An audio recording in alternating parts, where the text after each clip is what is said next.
But picture this. We're walking right into, uh, like, the academic coliseum today. Sounds intense. It is. Imagine two experts, right? Yeah. Both got the credentials, looking at the exact same data, the same charts, everything. Mm. And they are just vehemently disagreeing. It's dramatic. One professor leans in, says, the data is irrefutable. We've done extensive research. There's conclusive evidence. Okay, laying it down strong. Totally. Yeah. But the other one just snaps back. That is preposterous. The investigative approach was fundamentally flawed. The data collection, not systematic. Wow. So the classic knowledge showdown. And the sources say it just kind of devolved from there. Yeah, it apparently ended up in that, that old philosophical question about the chicken and the egg. Ah, the ultimate sign you've lost the plot of the actual argument. Exactly. Which, it's funny, but it's not the point for us today. The Yeah. point isn't the chicken or the egg. It's the language they were using. Those specific words. Those power words. When you hear claims like that, maybe on the news, maybe in a meeting, maybe reading something, how do you, the listener, figure out who actually knows what they're talking about? Who's got the intellectual high ground? Right. So our deep dive today is about giving you that critical framework. We're unpacking the vocabulary, the really high-stakes words, and the whole step-by-step integrity thing behind good research. So you're never caught oblivious, as one of them put it. Exactly. Oblivious to the fact that maybe a conclusion is, well, shaky. Yeah, think of it like getting the instruction manual for information itself, understanding this framework, the words they use, the steps they have to follow. It's really the only shortcut to knowing if something's solid. So you can judge if a conclusion is actually valid or if it's just, someone's opinion dressed up nicely. Dressed up in academic jargon, exactly. Okay, let's get into it. Let's start with those linguistic weapons, that word irrefutable. When someone uses that, they're basically trying to end the debate, right? What's the power there? Oh, it's huge. It's a power move. They're claiming the evidence can't be denied. It's just true. Full stop. Like, objectively true. That's the implication. They're saying their findings are beyond interpretation. But here's the catch, and it's a big one. Often the raw data might be accurate, the numbers might be right, Okay. but the way they interpret those numbers, the story they build around them to reach a conclusion, that's what's often debatable. So the professor saying irrefutable evidence was maybe hoping people wouldn't question how they got from the data to the conclusion. Precisely. Counting on intimidation, maybe? And the counterattack, the word flawed. That feels like dropping a bomb on the whole thing. It is. It's a direct hit on credibility. If something's flawed, it means there's a serious problem, a mistake, an error, something fundamental that just breaks the reliability of the whole study. But just saying flawed isn't enough, is it? Not at all. You need a how. How is it flawed? Was the way they picked people, the sampling flawed? Did they mess up the control group? Was the measurement tool wrong?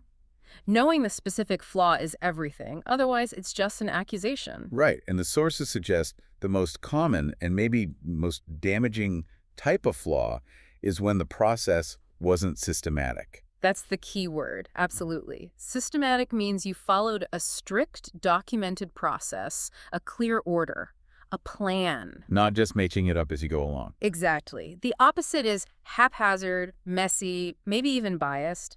Being systematic isn't just about being tidy, it's about something crucial: reproducibility. Meaning, if I do an experiment systematically, following my documented steps, you, somewhere else entirely, should be able to follow my exact steps and get the same result. Okay, that makes sense. If the approach isn't systematic, if it's messy or undocumented, then nobody can replicate it. And if it can't be replicated, the findings just can't be fully trusted. It might be a one-off fluke. So systematic isn't just orderly, it's like scientifically sound or reliable. Yeah, that's a much better way to think about it. Yes.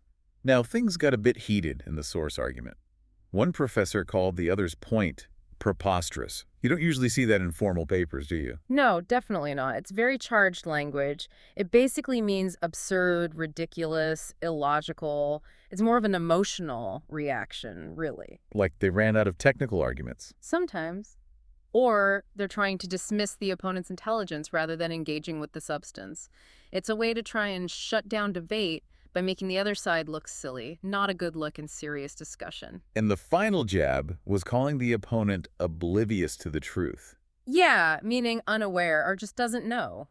The implication there is nasty. It suggests the person is so lost in their own mistakes or biases that they can't see the obvious reality the data supposedly shows. Okay, so let's pull these power words together into phrases we actually hear. When the professor said they did a lot of work, that's extensive research. Right. Which just means they spent a lot of time and maybe resources on it. Sounds good, but, quality beats quantity, always. True. Then there's conclusive evidence. That's the big claim, right? That's a mic drop moment they're aiming for. It means the findings are final, the decision's made. Nothing left to argue. Very bold claim. And the actual methods they used, the process that got called flawed, that's the investigative approach. Exactly. That's the how. And the ultimate goal, the undeniable result they want, is the definitive conclusion, a final judgment, supposedly unchangeable. So looking at this vocabulary, it really shows that academic arguments are often less about the what and more about the how. Defending the method. A huge part of it, yes. The rigor of the process. Okay, let's zoom out a bit. Beyond the labs and arguments, why should this stuff, the integrity of the research process, matter to someone just making decisions day to day? What is research, fundamentally? Well, fundamentally, research is just the organized, systematic way we find new information, check facts we think we know, answer specific questions, and importantly, solve problems. So it's not just for scientists in white coats. Not at all. Its value for, any informed person is huge because it helps reduce uncertainty. It helps manage risk. It's how we move past just guessing, basically. Absolutely. Think about it if you're looking at, say, different public policies or thinking about investing in some new tech or even choosing a career. You're relying on research someone else did. Or should be. Or should be. Without it, you're just flying blind, vulnerable to incomplete info or someone else's bias. Research gives us the structure to understand, say, why something happened in the past, or predict medical needs, or see if a teaching method actually works. It lets you make proactive choices based on something solid, not just reacting. Exactly, based on verified knowledge. That makes a lot more sense than just it gives us medicine. It's about being an informed citizen, managing risk better. Sure. But, okay, the type of knowledge we're after changes how we research, right? The investigative approach must vary. Oh, massively. The kind of evidence you need to feel confident about a finding is really different depending on the field. We can sort of break down the main types of research people do. Let's start with what seems most straightforward. Scientific research. How does that work systematically? Right, so scientific research that's looking at the natural world, technology, medicine, health. The approach there really leans heavily on things you can observe and measure. Empirical data. Control groups are huge. Like in drug trials. Exactly. Or physics experiments.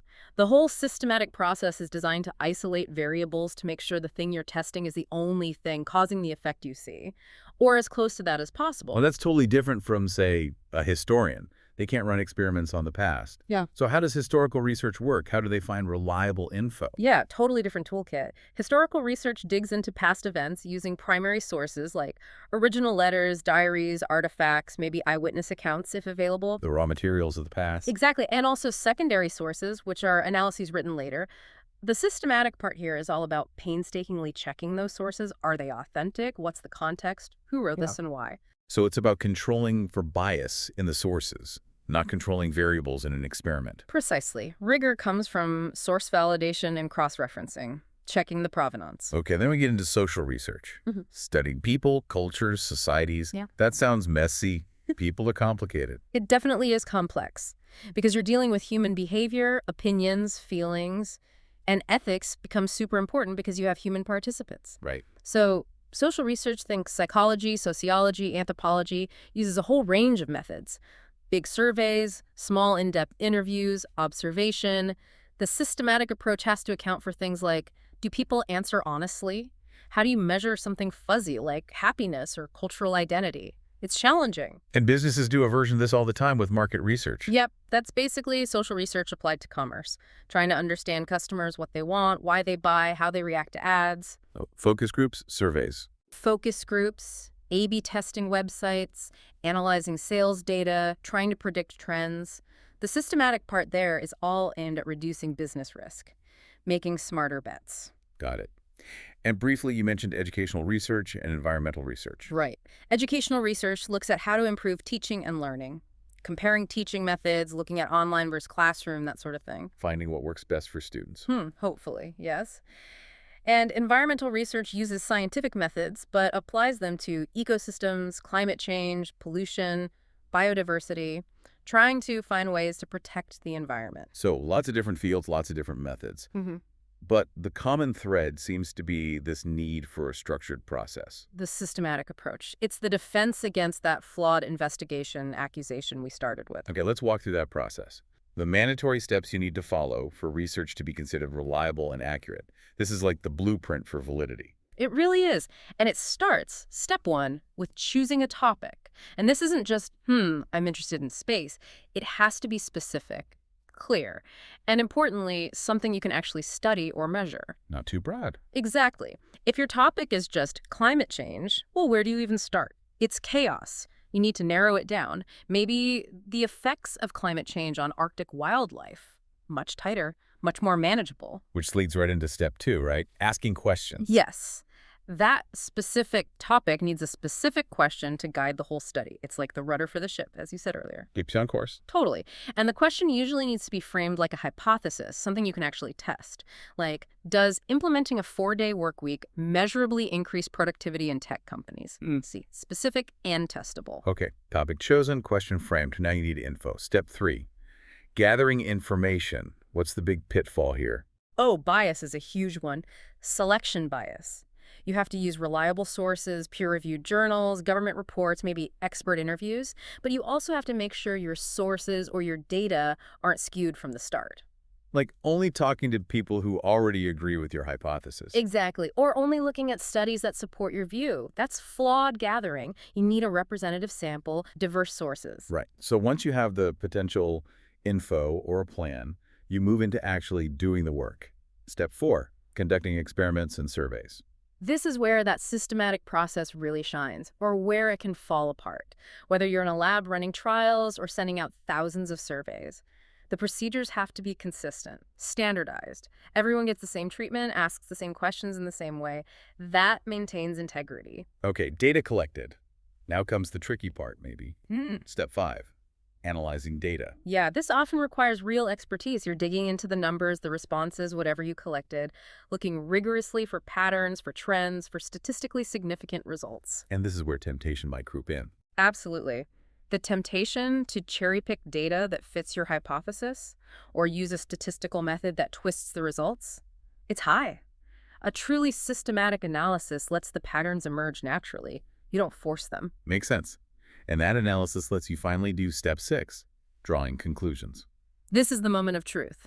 Based only on the data you analyzed, was your initial hypothesis supported, rejected? Maybe the results were inconclusive. You can't go beyond what the data actually shows. You shouldn't. For example, if you tested a medicine at a certain dose, your conclusion is about that dose. You can't just assume it works differently at other doses without testing it. Stick to the evidence. And there's one more step, right? Step 7, sharing results. Why is that essential? Seems like the work is done. But research isn't done in a vacuum. Science, knowledge, it's cumulative. It builds on itself. So writing reports, publishing in journals, presenting at conferences, that's crucial. So others can see what you did. Yes. It allows the wider community to check your work, critique it, learn from it. And this brings us back full circle. It provides the detailed method so others can try to replicate your findings. Which tests if it was truly systematic. Exactly. Transparency and reproducibility. That's the bedrock. Okay, that's a clear process. But even with a perfect checklist, researchers are human, working in the real world. There must be challenges, hurdles that can derail even the best intentions. Oh, absolutely. And they can definitely turn a systematic process into a flawed one pretty quickly. Money is a huge one. Time and cost. Yeah. Real research, especially big scientific projects, can take years. It can require incredibly expensive equipment, large teams. We're talking millions sometimes. Where does that money come from? Universities, government grants, sometimes private companies or foundations. And that's where it gets tricky. If the funding is tied to achieving a certain result, The neutrality goes out the window. it's immediately suspect. The pressure to deliver the right answer can be immense, consciously or subconsciously. And that pressure probably connects to the other challenge you mentioned, finding reliable information. It's not just about avoiding, like, fake news websites, is it? No, it's much subtler than that sometimes. It's about recognizing potential bias even in seemingly legitimate sources. is a study on soda's health effects funded by a soda company. Okay, red flag. Big red flag. Doesn't automatically mean the research is bad, but it needs extreme scrutiny. Researchers have to be diligent, check multiple independent sources, and be transparent about funding to avoid even the perception of a conflict of interest. Which leads us straight into the absolute must-have, ethics in research. We saw how that initial argument blew up, partly because trust seemed broken. Integrity is everything here. It's non-negotiable. It really is. There has to be a strict code. Honesty, fairness. Meaning you don't make up data, you don't hide results that contradict your theory, you don't tweak findings to please a funder or fit your personal beliefs. That's research misconduct. And when people are involved, like in social or medical research, the ethics get even more critical. Absolutely paramount. Protecting participants, their rights, their privacy, their safety. You need informed consent people have to understand what the study is, what the risks are, and agree freely to participate.